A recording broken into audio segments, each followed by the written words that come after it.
kerajaan tidak menjalankan sebarang tapisan atau pengklasifikasian kandungan bagi membenarkan atau tidak membenarkan sebarang bentuk aplikasi ataupun platform untuk digunakan oleh pengguna internet di Malaysia. Kerajaan juga pada waktu ini tidak mengenakan apa-apa lesen kepada mana-mana penyedia platform media sosial.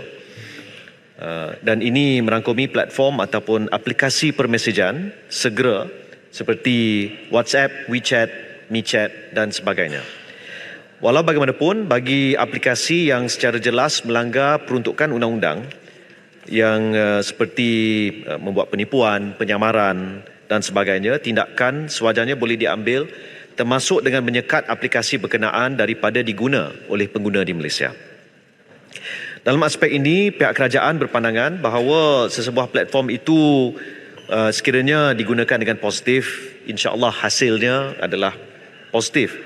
Namun, jika diguna dengan niat jahat, dengan izin with malicious intent, contohnya untuk scam, untuk menipu, untuk menyebar fitnah dan sebagainya, kesannya amat negatif buat negara.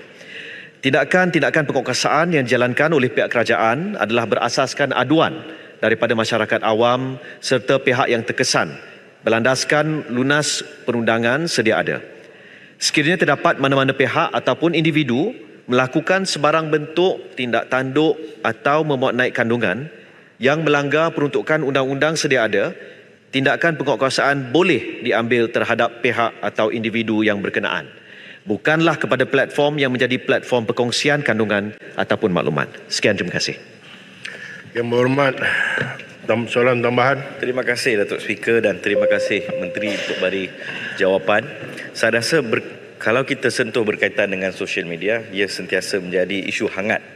Dan saya rasa social media ni kita perlu menggunakan platform tu sebagai perkara positif seperti mana Menteri bagi jawapan.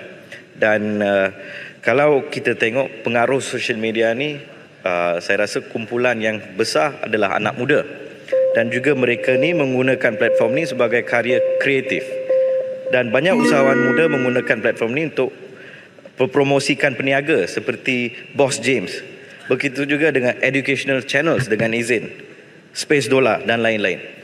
Adakah kementerian ada hasrat untuk memberi peluang kepada golongan-golongan? Yang berhormat Batu, duduk sekejap. Duduk sekejap. Yang berhormat Pendang, yang berhormat Bagan, ada mesyuarat ke dalam ni? Jika mustahak, minta yang berhormat bincang di luar. Kita beri perhatian kepada yang berhormat Batu. Yang berhormat Batu, cakap. Terima kasih, Timbalan Speaker. Adakah kerajaan ada hasrat untuk memberi platform kepada anak-anak luar bandar untuk menggunakan social media ni untuk karya kreatif? Terima kasih. Menteri. Maaf, apa perkataan di hujung tu? Kita tengah riuh pasal Pendang sekali lagi. Apa dia tadi? Karya kreatif. Karya? Karya kreatif. Karya kreatif. Baik. Terima kasih Yang Berhormat Batu. Terima kasih Datuk M. Tua. Memang pihak kerajaan melihat media sosial ini memainkan peranan yang sangat penting. Bukan hanya sebagai medium berekspresi tapi juga dalam konteks ekonomi digital.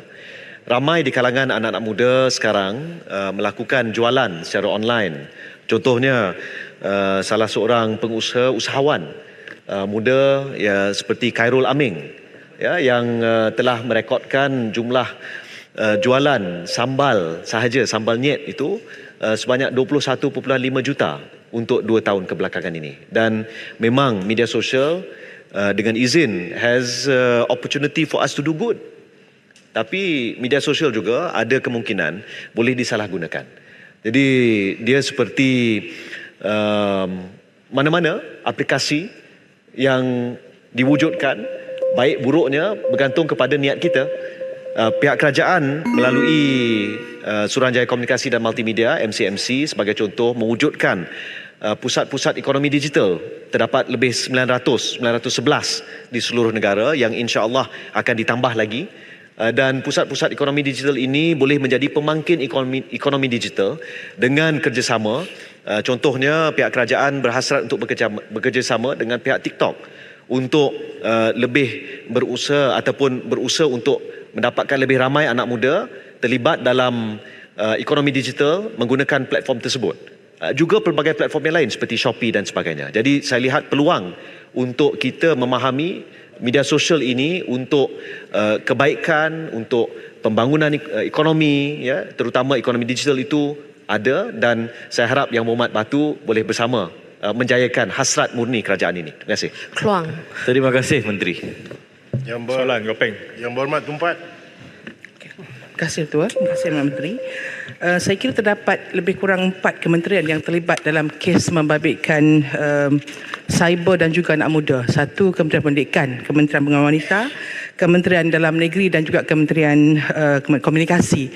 Jadi dalam hal ini adakah kerajaan bercadang untuk menjatuhkan kuasa untuk menjamin dan melihat kesejahteraan kaedah kesan cyber dan digital ini kepada anak muda? Satu. Dan yang kedua, adakah kerajaan bercadang untuk menunjuk satu skuad cyber di kalangan generasi muda, khususnya di universiti, di sekolah menengah dan rendah, untuk memantau dan menjamin keselamatan digital ini kepada anak-anak? Terima kasih Yang Berhormat.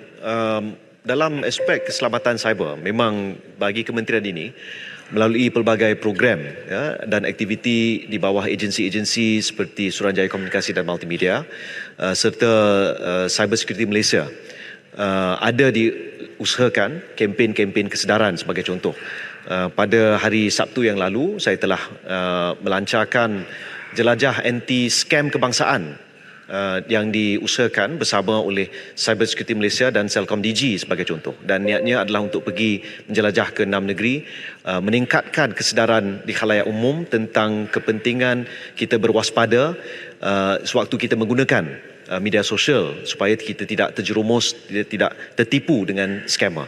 Tapi merujuk kepada soalan khusus Yang Berhormat tadi, pada waktu ini memang setiap kementerian kita lihat bukan hanya dalam isu media sosial dan anak muda, tapi ekonomi digital itu sendiri, ya, terdapat pelbagai jurisdiction dengan izin pelbagai kementerian yang terlibat. Jadi saya percaya pihak kerajaan dari semasa ke semasa akan menilai peri pentingnya mewujudkan jawatan kuasa seperti yang Berhormat sebutkan tadi, dan insya-Allah sekiranya ada keperluan nanti kita akan umum. Terima kasih.